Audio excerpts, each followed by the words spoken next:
Voici donc le résumé en images et en but, comme vous l'aimez, des demi-finales retour de la Confederation Cup, la Coupe de la Confédération, le match entre le Zamalek du Caire, l'équipe la plus populaire d'Afrique, et de l'autre côté, selon moi, le CRB Luizdad, une équipe extrêmement populaire également en Algérie. À noter qu'au match aller, les Égyptiens étaient allés battre les Algériens 1-0, donc Belosini et sa bande avaient intérêt à se réveiller au Caire pour le match retour. Allons donc voir ce qui s'est passé. Le public a été chaud, le match a été très intense, le match a été très fort. Regardez le public comment il était présent. On aurait cru que c'était un match d'équipe nationale d'Égypte qui jouait. Franchement, je continue à persister à croire que c'est l'une des meilleures équipes en Afrique. On va donc partir tout de suite à la 14e minute avec ce ballon pour Mansi. Mansi qui s'avance et fixe la défense. Il frappe. Le ballon est capté par Charles. Charles qui va faire un très grand match. Contrôle. Très bon niveau. Mansi s'oriente bien. Il oriente les épaules vers le but. Il frappe. C'est un peu centré.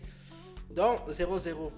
On se retrouve à la 25e minute de jeu. On pense que Dabar a ouvert le score sur ce magnifique ballon déposé par Fatou, parce que Fatou lui a déposé le ballon littéralement sur la tête, c'est-à-dire que ça, c'est ce qu'on appelle une offrande. Il n'avait qu'à mettre la tête croisée au deuxième poteau. Franchement, j'ai remis le ralenti parce que c'est à montrer dans toutes les écoles de foot comment Fatou travaille son ballon pour aller trouver Dabar au deuxième poteau. Mais le VAR va intervenir et on va se rendre compte qu'en fait, Dabar était allez, s'il chausse du 35, franchement, il n'y a pas hors-jeu. Mais bon, c'est toujours est-il que ça fait hors-jeu 0-0. Belouizdad s'en tire très bien.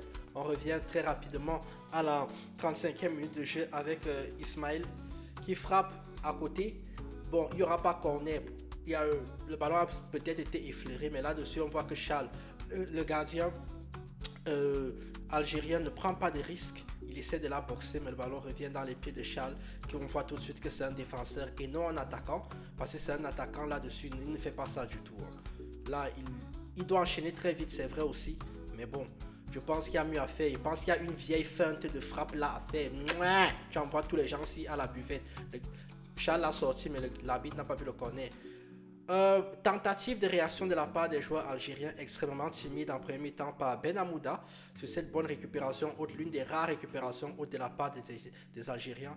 Le ballon finit dans les pieds de Ben Amouda qui tente en première intention. Je pense qu'il va surprendre le gardien au premier poteau. Et c'est ainsi donc qu'on arrive à la fin de la première mi-temps. On va donc se lancer dans la deuxième mi-temps où en fait Belouizdad se fait secouer dans le vestiaire par le coach comme au match aller. Et Belouizdad va donc se réveiller pour essayer de revenir au score et surtout essayer d'accrocher au minimum la prolongation. D'ailleurs, les hostilités vont être lancées par Belouizdad. On va aller à la 46e minute tout de suite avec Racef qui va trouver dans la profondeur Méziane. Ça va arriver. Ce bon travail.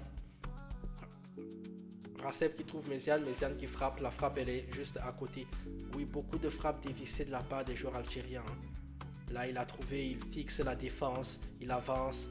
Là, il ne traverse pas bien son ballon. Et comme en plus, je dirais ici là que c'est la taille qui fait un peu défaut parce que plus les joueurs sont petits, moins ils ont une frappe de balle très puissante. Les abdos ne sont pas là. Réaction de Dabak. 1 contre 1 face à Charles. Charles à nouveau arrête le ballon. Et là, on se dit vraiment que le Zamalek va peut-être enfoncer le clou. Parce que là-dessus, il y avait possibilité, surtout de la part de Dabak, de vraiment plier le match. Il y a une fois de plus encore Fatou encore une fois à la baguette pour venir donner cette offrande magnifique à Dabak qui perd son 1 contre 1 face au gardien algérien. Gardien algérien très très bon. Derrière, Belouizdad commence à se rebiffer un peu. On va commencer par Abdelmakid qui sort cette grosse frappe de Benguit. Abdelmakid, la défense du Zamalek a été très très bonne. La frappe elle est un peu quelconque. Je vais pas mentir, je ne pense même pas qu'elle soit cadrée. Mais bon, Abdelmakid assure le coup. Il la met en corner. 59e minute de jeu. Boukel Chaoui va être lancé dans la profondeur.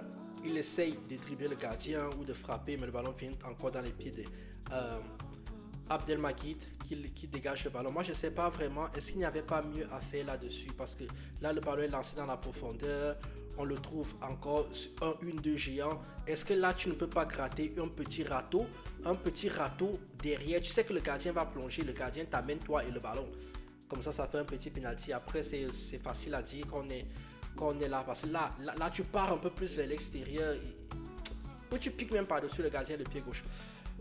Réaction derrière des joueurs du Zamalek, le capitaine Gabet va trouver Mansi qui se présente encore une fois face à Charles. Charles, encore une fois, impeccable. Charles, franchement, a fait un très grand match à la 63e minute de jeu.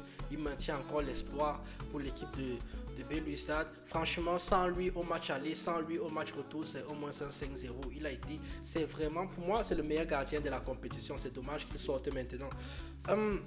69e minute de jeu, le magnifique centre de Mézial finit sur la tête de Ben Amoda. Qui tête au-dessus, traverse pas bien ce ballon, il la prend en redescendant, donc c'est extrêmement dur à contrôler. Le timing n'est pas très bon, il la prend légèrement en descendant, c'est pour ça qu'il ne peut pas dominer ce ballon comme il veut. Et enfin, cette magnifique, regardez cette action d'école de la part des joueurs de Belouizdad. 2 touches de balle. Et là, balle en arrière, Ben Guid qui se présente, il frappe. Et cette fois-ci, c'est le gardien du Zamalek qui arrête le ballon, Soliman. Franchement, vous avez vu la conduite, vous avez vu la tenue de balle, vous avez vu pourquoi est-ce que Belouizdad s'est retrouvé en demi-finale. On trouve les espaces, on trouve les décalages, le 1 contre 1. Là, c'est le gardien qui la sort. Il ne peut pas mieux faire que ça. Il ne peut pas mieux faire que ça. Et donc, vous l'aurez compris, il y aura 0-0 dans ce match. 0-0. Belouizdad sort la tête haute de la compétition, la tête vraiment haute. Ils n'ont pas à rougir, ils ont été très très bons. Fin du match. Je suis un peu dégoûté parce que j'aurais aimé en fait j'aurais aimé que Belouizdad passe plutôt que le Zamalek, mais le Zamalek c'est une équipe égyptienne, comme toujours, l'efficacité raccommodée, 1-2, coupé, décalé, c'est eux qui passent. Donc game over, et c'est le Zamalek qui se retrouve en finale de la Confederation Cup, encore une finale pour une compétition africaine pour le Zamalek. Big screen, donc demain on aura la suite.